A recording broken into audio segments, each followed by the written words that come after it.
every product needs to be selling something, and we get so caught up in Web3 magic money that we completely abstract sales. Like, it's a tool to make real life business models far more efficient. And instead we've used it to abstract and act like we've just evolved past the need for revenue. Yeah, in general, everything is more efficient if they choose to run a token, and far more projects should not choose to run a token. Yeah. I often say that Web3 was built by a bunch of brilliant developers that are not economists, and they're just throwing tokens at things and inventing economies as if all their thousands of years of practice and history at this has never occurred. Welcome to the Bare Metal Podcast. Hello everyone, welcome to the Bare Metal Podcast. I'm here with Eric Waisanen. Welcome, Eric. Martin, thanks so much for having me on the show. So this episode, I think, is going to be slightly different than the other episodes we've been doing, because it's not strictly focused on infrastructure, but it's a topic that's very important to crypto, and that's tokenomics and everything around tokens. How to think about tokens, how to evaluate tokens. So my first question to you, Eric, would be: how would you characterize tokenomics? So tokenomics is this idea of if you get ownership in Web3, how do you profit on it? How do you actually transfer value? How do you create value? How do you capture value? I guess used synonymously with a bunch of Ponzi's or whatnot, like, oh, they only separate themselves with tokenomics. But in reality, if you are trying to create something that is going to gain value over time, you actually have to make that happen. If not, you'll have something where now the equity is worth a lot, but you want the token price to go higher and just kind of trick people. Right. So, I mean, as a Web2 dev, right, who came into the Web3 world, word tokens pretty much ubiquitous. I know how to build, I know how to code, but it's difficult to me to think about, how do I design, how do I build an ecosystem that's somehow mediated by the token. I mean, that's the promise of crypto, like to organize large groups of people trustlessly using this sort of token tool where we exchange value. And in order to grasp or try to like get around, get into what this means, I frequently try to, I grope into my history and I see, like, is there something I've already met that behaves like a token? Are there some assets in the pre-crypto world that behave like tokens that I could use as a role model? Yeah, 100%. Anything that uses incentives. So right now, any stock will eventually be designed as tokens, and it will function far more efficiently, really. Like, you can already have just a finite amount of fungible tokens that are tradable 24/7, which would be the same thing as stock, except more efficient to trade. But then when you get into incentive programs, loyalty rewards, your frequent flyer miles, and then any individual deeds of value, your deed to your car, like these kinds of things start trading like NFTs. So basically anything you use in real life that stores and has value of any kind transfers over to be a token, and then will function far more efficiently. Whatever you're earning from your game, like if you have like in-game currency, like all of that will be tokens and will be tradable. Any in-game items, like not only NFTs but also fungible tokens, it will all just function far more seamlessly. Right. So if you were thinking, take me through this. If you are thinking about, some sort of use case and you're trying to design the tokenomics around it, will you yourself also, when you're thinking about it, will you go back and think, okay, what does this match most? Is this more like a World of Warcraft thing, or is this more like a airline token, and start there, or is that your process as well? So I have about a 5-step process. I actually teach this to semester students that I teach them tokenomics, and basically you start out with what is the goal. You try to itemize where you're trying to go, figure out step 2, the best solutions to get there. Number 3, you're going to align incentives. This is what's a lot easier to do with tokens and other things previously. Number 4, break the model. And 5, just repeat steps 2 through 4 until you have something that actually makes sense. So it really does depend on what you're trying to do with the business, with the vision, with the community. Every token goal looks different, like whether you need NFTs or whether you need fungible, or if you even need a token at all.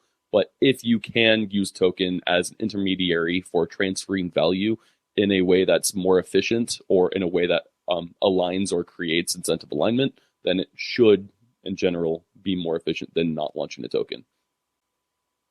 Right. Right. So, okay. So that's sort of like a final test. You do a litmus test where, okay, the system that I've designed that I'm not able to break myself anymore, is this better than building the structure without the token? Is that what you're saying? Like you need to then, when you're finally there, weigh, hey, does this even make sense as a litmus test? Is that the point?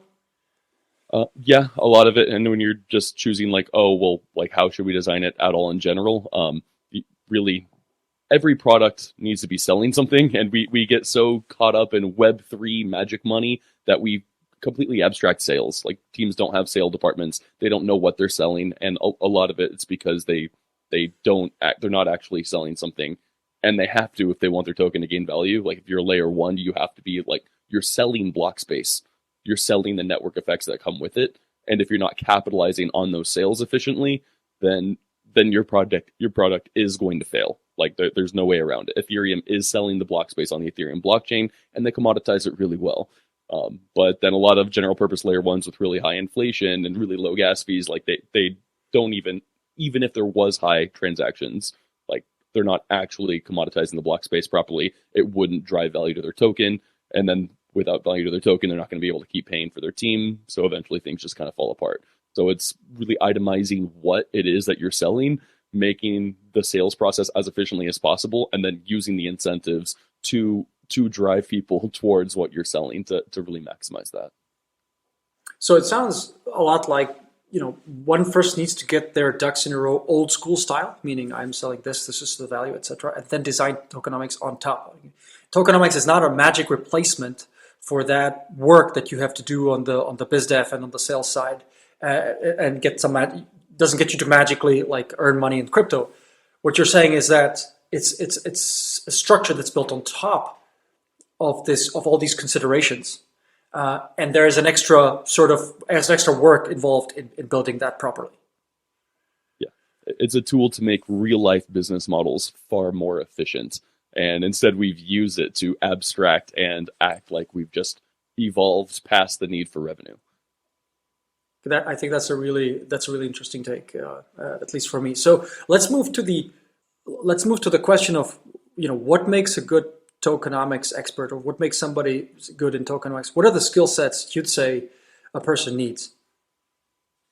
One, a solid understanding of business. Right now, I often say that Web3 was built by a bunch of brilliant developers that are not economists, and they're just throwing tokens at things and inventing economies as if all their thousands of years of practice and history at this has never occurred. Like, oh, well, now I just figured out how to print money because I can code it. Like that still doesn't make sense. And if you don't think that can make sense, then your project's not going to scale. So a lot of good economists are starting to enter the space. The issue with, I studied economic philosophy. The difference between economic philosophy and economics is really good at optimizing the system that's in place, but less practiced at questioning the system that's in place, fixing it, redesigning it from scratch. They just come in and they put fancy algorithms on things to beautify them, really. But if you're building upon somebody else's flawed system, you're not going to make it any better. So I like the philosophy side of it. But anybody with solid business understanding who comes from the traditional world of like, okay, you got your price and earnings ratios, you've got your revenue, you've got your expenses. If you can then have some kind of crypto knowledge to explain like, okay, this is going to be my expenses now, this is going to be my revenue now. How can we itemize revenue? Like business is the most important part. Right.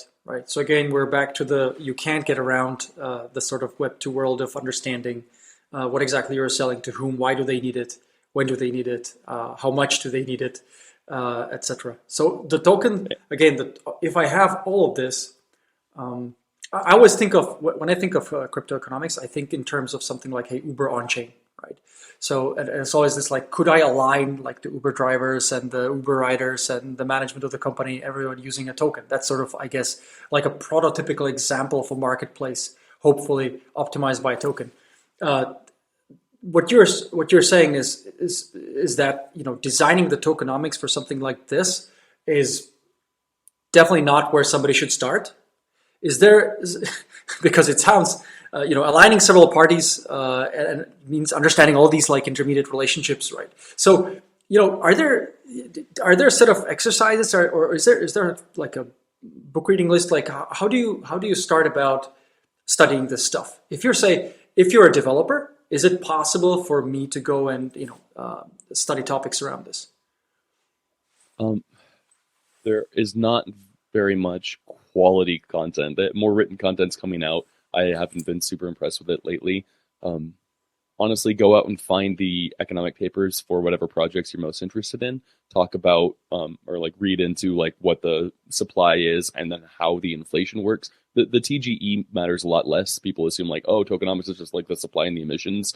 That is just the very surface level stuff. That's not what matters. What matters is like how the emissions are structured, how you're combating it, where they go.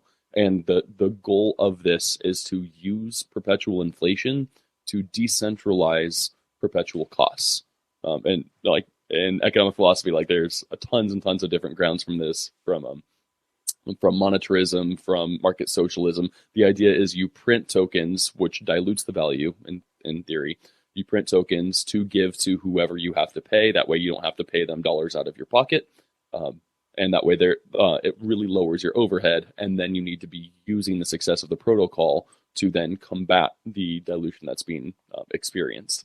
And so you want some kind of mixture with that. Ethereum honestly does it really well, where they have a low inflation. It goes to people who are securing the network. And then as they drive transactions, as they sell their block space, it actually deflates the token to have a counterbalance. That's a specific sort of project that you mentioned. Ethereum, I guess, as the OGs. How long have they been at it? It's year 2023? What's that? 7 years, 8 years, 9 years? I don't know when do you think they were starting to get tokenomics right? How long did it take to balance all these things correctly? I think they've been really underappreciated with how well they've done tokenomics, like from being a very early project and having so much really questionable experiments come after them, Olympus DAO, Terra Luna, and I think they really took a big step in the right direction with the London hard fork. They got rid of this fixed cap. I know a lot of people like, oh, I don't trust anything without a maximum token allocation. That's incredibly inefficient. Like things should not have maximum token allocations. You can't, like if an economy had there's a maximum amount of dollars that will ever exist, it makes the value of the dollar go higher in theory, except that doesn't work for money. Like that's all about like what makes bad money.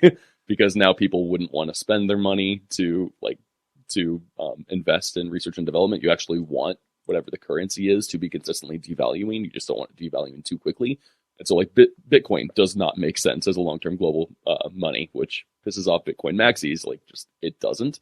So they've gotten a lot of things really, really right in that they capitalize, they drive the value that they create to their token, which is the goal of tokenomics.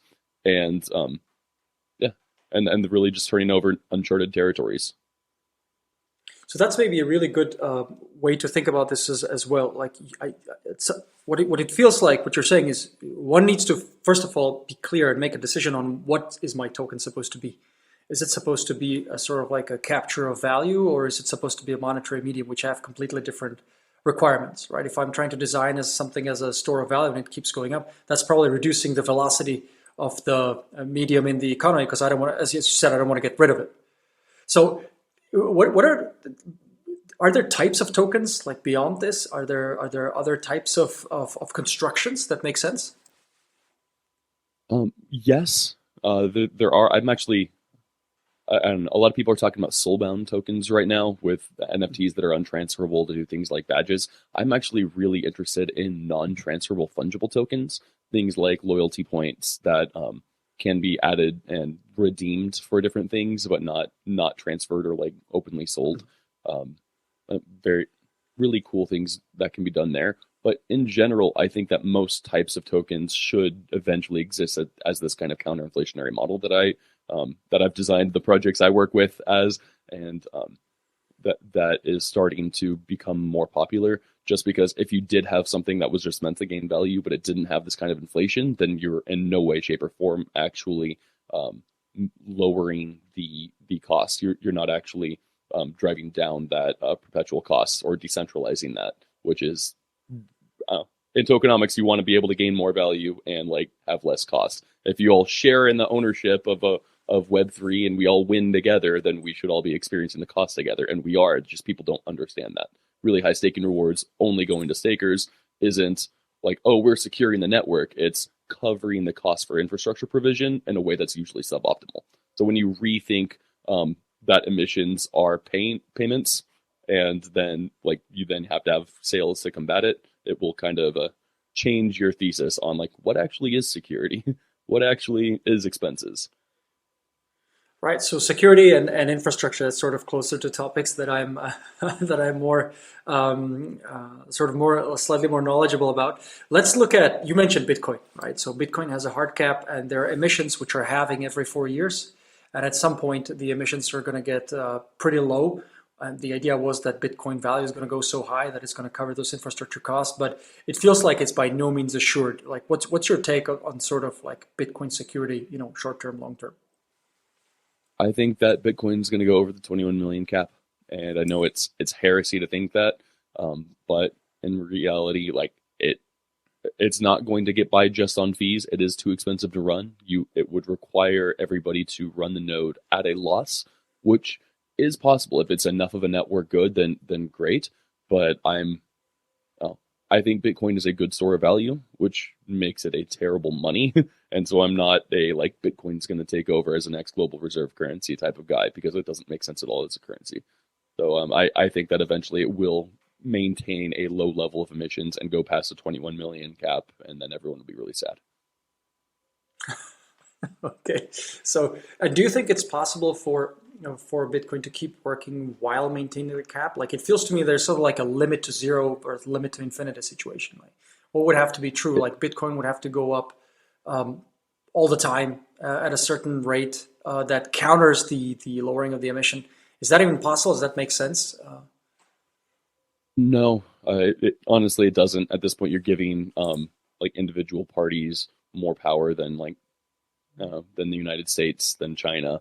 Like at some point, like I always say, Bitcoin's going to trade somewhere between 0 and infinity, and if it doesn't go to infinity, then it's no longer going to be sustainable, which means that we will lose a lot of validation power. The network itself will be a lot less secure because people are operating it at a loss, and so they'll have, it'll be interesting as we get there. Every new halving, and now projects are mirroring halvings of Bitcoin as if it's a good thing. Like, oh well, now token emissions are like half, so now the price has to double. Like, that's not actually how things work. Right.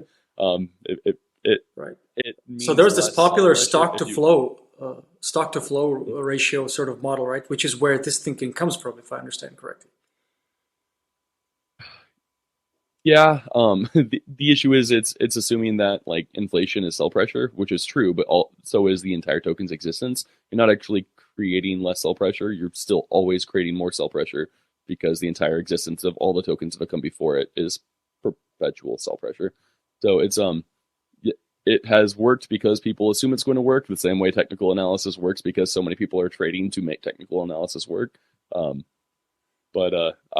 self-fulfilling prophecy we'll sort see. of type, but not principle based or sort of safe, let's say, thinking. So let's look at another project that I'm super interested in, the big one last year, right? So Luna crashed. Luna was all the rage. I mean, when I was starting to get into crypto, this was one of the first projects that I saw. They had the docs saying algorithmic stablecoin, right? And there is an automatic regulation of collateral that is somehow backing the value of the stablecoin. And I guess, as everybody knows, around 8th or 9th of May, we know because one of the first projects we built were monitoring systems, and we helped exit the position in time. So there was a major crash happening. So what was the problem in the construction of the coin? It makes a lot of sense that people want algorithmic stablecoins to work. Stablecoins are very useful. People want them. And if you don't have to actually provide collateral for them, then they can grow and scale very quickly, as we saw with Terra Luna. The issue is you're literally printing money out of nothing. And the argument is, well, that's what the Fed does. Like, sure, actually, but they also have an army. And if you abstract yourself from the crypto situation and just look at how Terra Luna scales, then at the end of the day, like you can mint UST with your Luna, and then you can just spend that directly at a store, and then you could just print more and more Terra and spend it at the store. And so then what, like at the State of the Union or whatnot, like the president's going to come out and be like, well, the Fed's inflation rate was 9%, but Terra Luna's inflation rate was 14%. So there's a combined 23% inflation for the dollar because they're also printing dollars, not just the Fed anymore. And if that doesn't make sense, then you should realize that there is a flaw in the system, because that is exactly how it works. And the reason is because a lot of stablecoins don't understand what actually collateral is. And so the model of Terra Luna, if you guys aren't super familiar, is that you have Luna as this token that fluctuates in value as the collateral behind the Terra tokens, which stablecoins are always like debts taken out against this collateral. And they make sure that the amount of debts available, this Terra available, is less than the value of the collateral, the Luna. The issue is now you're collateralizing with value instead of with like actual collateral of the same kind. So like say you take out a loan for $10,000 against your car, and your car might be worth $50,000. Like that's great. What if somebody crashes your car and now it's worth $5,000? Well, maybe you don't want to pay that back now because you'd rather keep the $10,000 than get back your crashed car. Whenever you have collateral in an asset that is different than what you're taking the debt out in, there's always a risk of this attack against collateral. And while there may be $22 billion worth of Luna that is collateralizing this, that's the same way of like Elon Musk being worth $300 billion. He could only actually liquidate maybe 10, 15 billion, which sure, that's a lot. That's a lot less than his net worth. And so what we saw is Luna actually had like maybe $120 million of liquidity against it. And that's all that you could actually sell this Luna for, which means that now you have $120 million collateralizing this $20 billion worth of debt. And then as we saw that amount of liquidity being accessed, it shows the price absolutely capitulate, which scared everybody else. So it's really easy to have a run on the bank when there's really only like 2-3% collateralization. So in this respect, it looks a lot like this sort of fractional reserve system of the banking industry, which is so often derided as that's why a run on the bank is possible. Essentially, so like would that be the right model to think about when we're analyzing this Luna crash? Is it like a run on the bank where I want to get my I want to sell my Luna and I want to get my USDs back? Yes, it's very similar. So, okay, we've looked at Bitcoin, we've looked at Luna. There was a recent tweet about decentralized exchanges which caught my attention. It was analyzing Uniswap as a mediator between liquidity providers and traders, right? And the tweets said between fees as a positive and impermanent loss as a negative, liquidity providers have lost, the combined set of liquidity providers have lost something like 100 million. I think it was in the last year. This surprised me because I would have expected as a liquidity provider that the math or the economics are set up so that actually I gain a part of the value because I'm providing a service to the traders. Well, apparently that's not the case. So what's wrong with that, and can this be fixed somehow? Yeah, so impermanent loss definitely sucks. I'll have to look more into that article you're referencing to see if it's not just the idea of the price dropping, where now, like, if the entire crypto market crashes, then what you hold in both sides is definitely losing value. But if it's just an impermanent loss and people are just liquidity providing specific assets that are capitulating, that sucks. I've studied Uniswap so much, just that this idea that like we took what was Coinbase with so much like code and like huge team and whatnot, and we just made a decentralized version with like maybe 500 lines of code instead of like tens of thousands and a team of like 5 people initially, and they were able to make a version that didn't require you to trust somebody else with your money, and that's brilliant. And Coinbase was charging the 0.2, 0.3% fee and whatnot to on every trade, and that was the revenue for their company. And then Uniswap did the same thing, and they're like, well, we need liquidity to make this work, so we'll just take what was going to the company and we'll give it instead to these liquidity providers. Well, that was all the revenue that was available for the company, and they still wanted to be paid. So now that they have no revenue, what do? Launch a token and sell it randomly. Oh, well, it governs stuff. What does it govern? Parameters? I don't know. It doesn't actually earn any revenue. It has no plans of earning revenue. It has the built-in fee switch, if you know that, but it's never actually been used. Literally, they got rid of all the revenue, and so they launched a token to try to make it work. And that's the kind of logic that all of DeFi has been built out on right now, and that's super scary.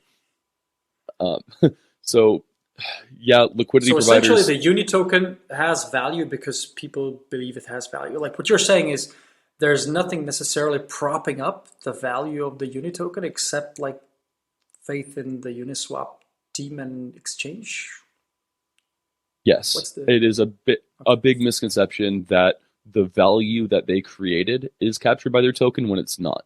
I would love to buy stock in the Ripple company.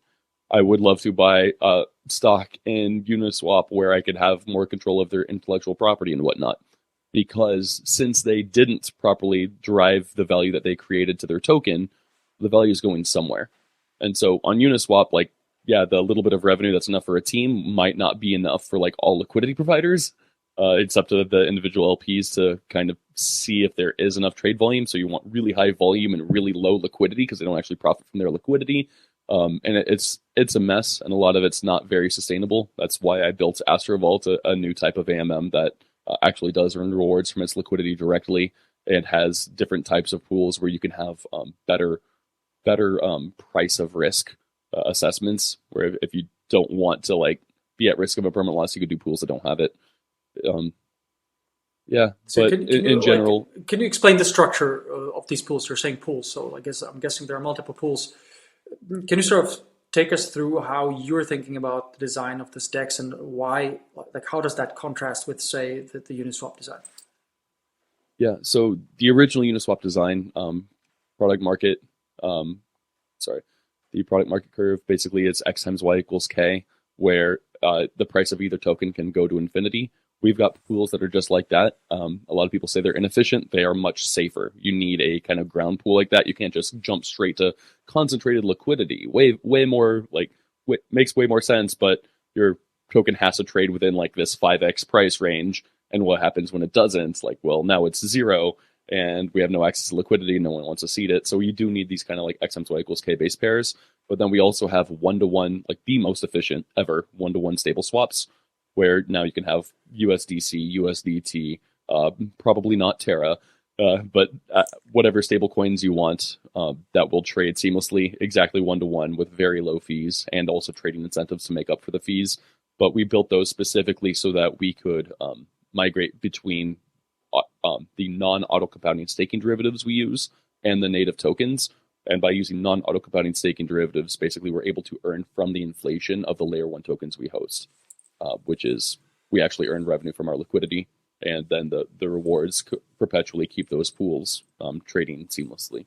So now people who like, oh, well, I just want Arch or I just want Atom, and I don't want to have to like be exposed to impermanent loss of like the X Arch, X Atom pool, which might have a higher APR, can just put their funds there, have them be liquid where they can take them out at any time. They don't have to wait for this 21-day unbonding period. Which is nice, or you can keep just USDC there and just have access to stable tokens, and be able to take your liquidity out at any time with no like random arbitrary 14-day lockup. So you usually get less APR, but at the same time, it's much safer.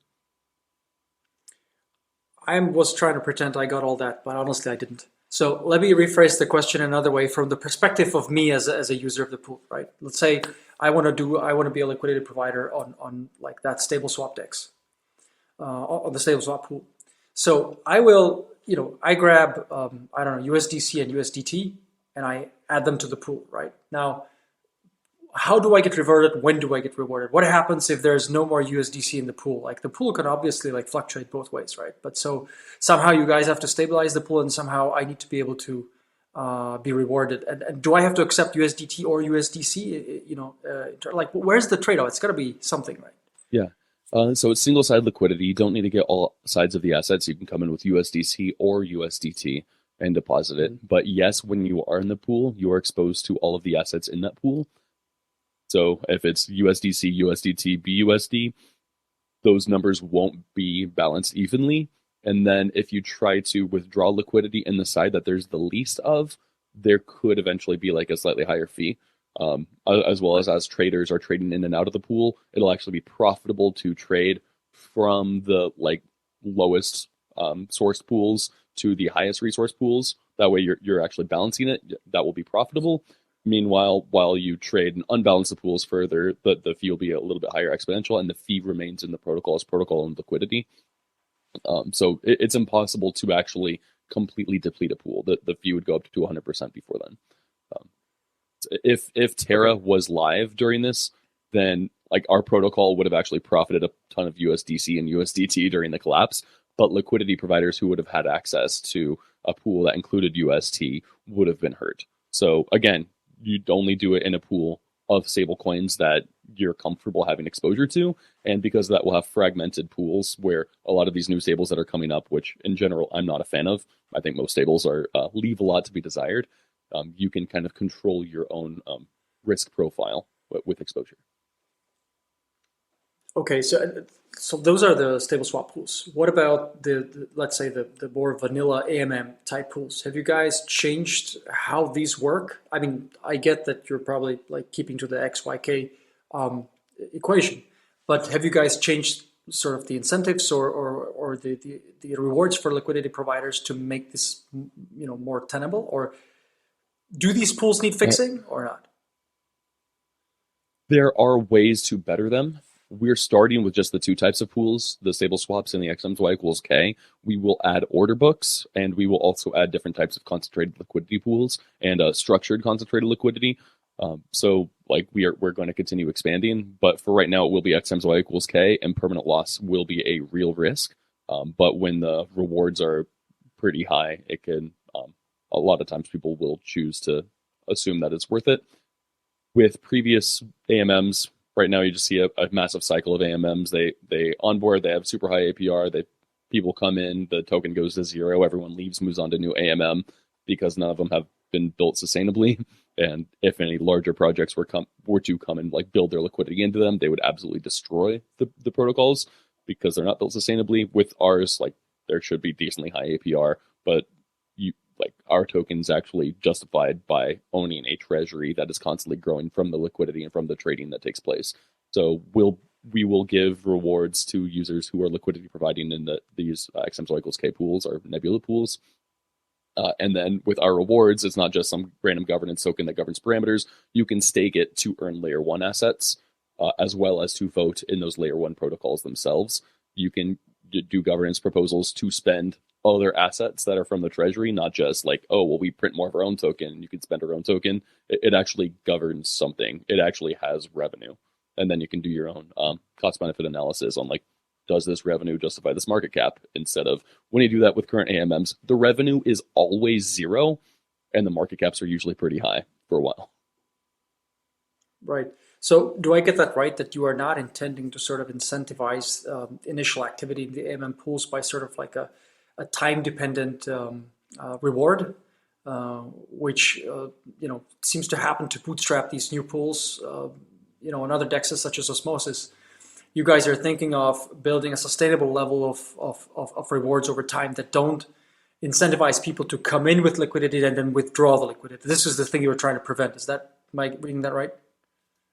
Yeah. So the rewards should be perpetual instead of like, oh, well, we'll have rewards for 6 months. We're eventually going to hit a max cap arbitrarily. Don't worry, we'll somehow be self-sufficient by then, even though we have zero revenue. Like there's a lot of just sketch things going on in AMMs right now. One time lock that's really popular is like the VE tokens with Curve. Like, oh, well, if you lock up your tokens for 2 years, you'll have way more governance power. And everyone's just trying to kick the can down the road.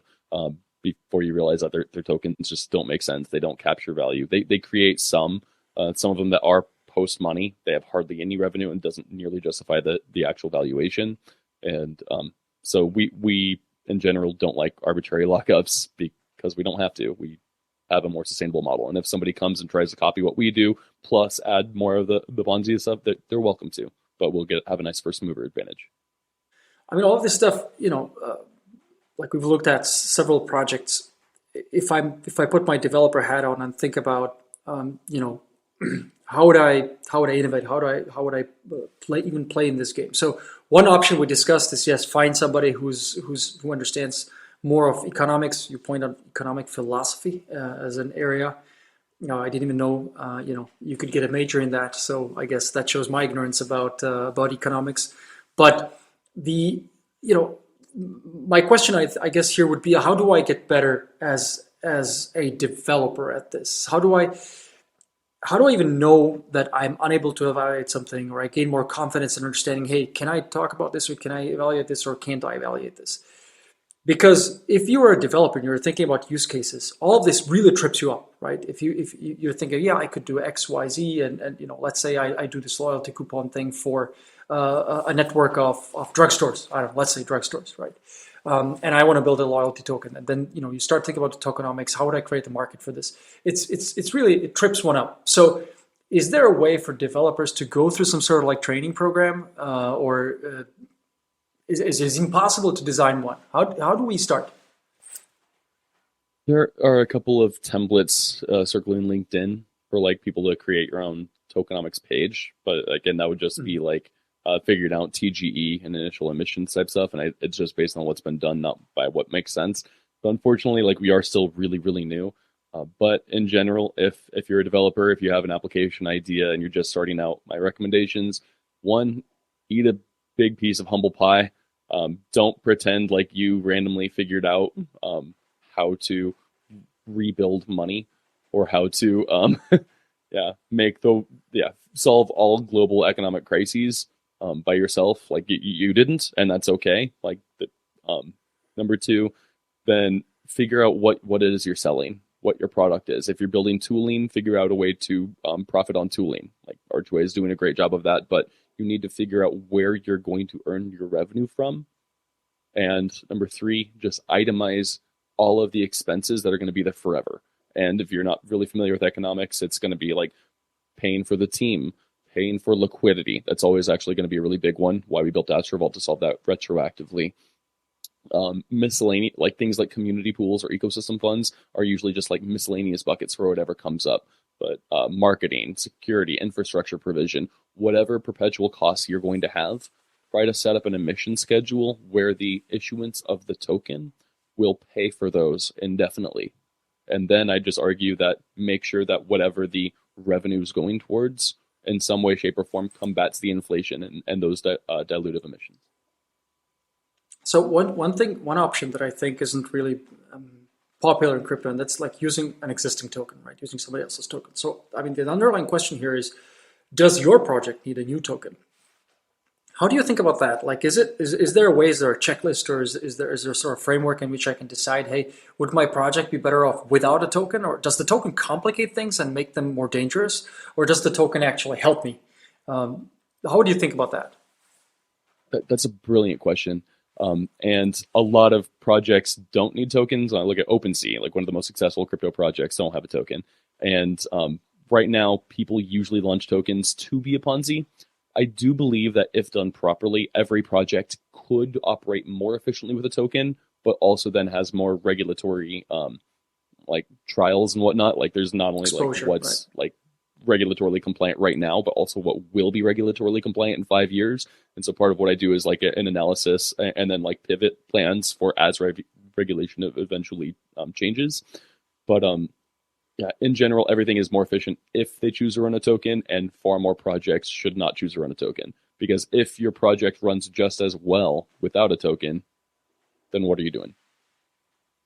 Right. For example, I had Liquid Finance on my podcast recently, and they're doing liquid staking derivatives and lending on Archway, and they are going to earn the Arch rewards from everything that they host. And so they'll have a post-money product that does not have its own token, and everything in it works. So they could arbitrarily make a token, pretend it's a stock, and have that be liquidly tradable and pre-print themselves a bunch of it. But if it's not going to add long-term sustainability of their protocol, then it's just extra work.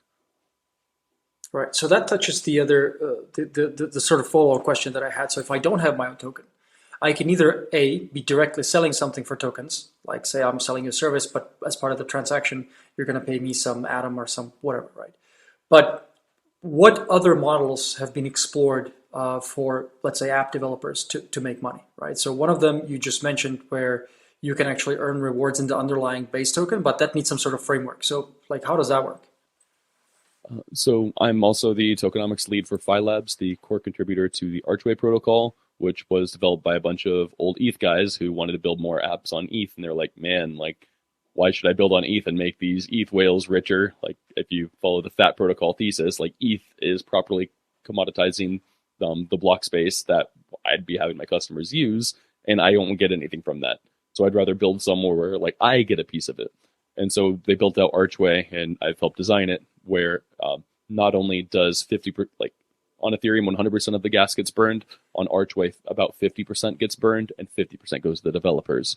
And then you're like, oh well, lots of people have gas rebates now, but now you're incentivized to have these like really fat like non-optimized contracts to force people to pay more in gas. It's like, no, we actually have contract premiums as well. So you can charge a specific amount for any user or contract to user contracts. Now you can build tooling and monetize it. It's like, oh, I just built something that these other dApps are going to use. I'm not building a dApp myself.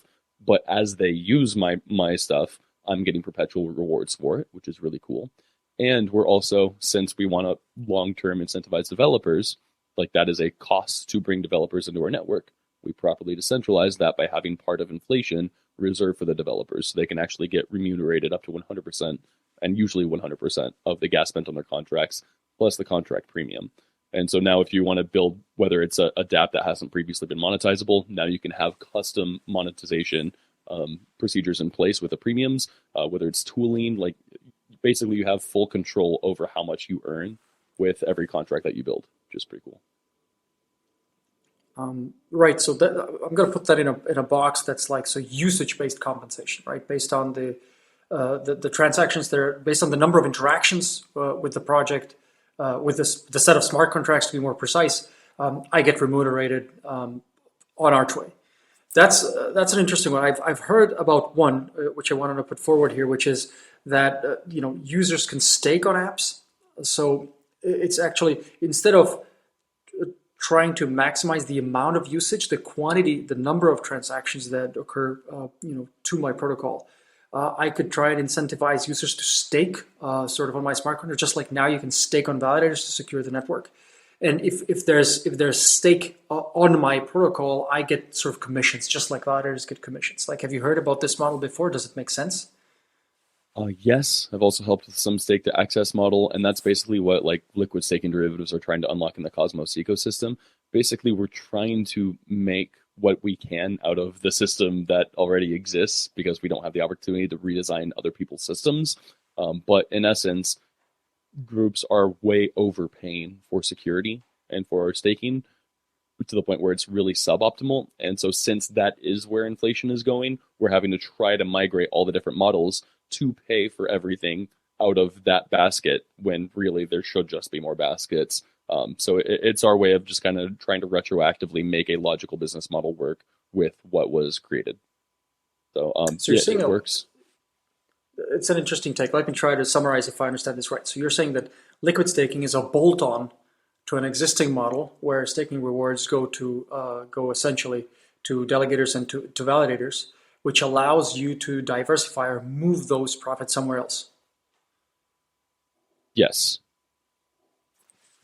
But in fact, since it's a fix, another way to handle this would be to change the underlying model to then avoid having the need for liquid staking. Is that a fair summary? Yeah, in general, if staking rewards were much, much lower, the opportunity cost, like the opportunity available for liquid staking derivatives drastically goes down. Like it matters less to people on Ethereum because like, oh, well, that's 4% inflation. But like something like on Atom, like, well, that's 20% inflation. Now it's like, I really need to be like plugging into this. But realistically, like it should be much lower. Atom's printing $700 million in rewards per year to incentivize security. And as you guys know, because you guys are doing all the brilliant dashboarding and whatnot to make sure things are like properly decentralized and to target for different hardware, different countries, everything you guys do in the observatory is fantastic. They're not actually incentivizing it to be in a way that actually secures the network. They're just giving it to anybody who stakes. So I would love to even renegotiate that, but that's still paying way too much for this security in a way that's not actually secure. Ethereum's doing now, even at 4%, is like printing out billions of dollars of rewards per year to secure the network. And like, if your network's secure enough without as high rewards, you really want that inflation, that amount going there, to be as low as will secure the network. Right. Well, that was a whirlwind. Very interesting discussion, Eric. Thanks very much for coming on the podcast and explaining these, to me, hard to penetrate ideas around tokenomics. Thank you so much for having me on, brother. All right, so hope to have you back again soon. Maybe we'll surface some new interesting topics to come on. Sounds great.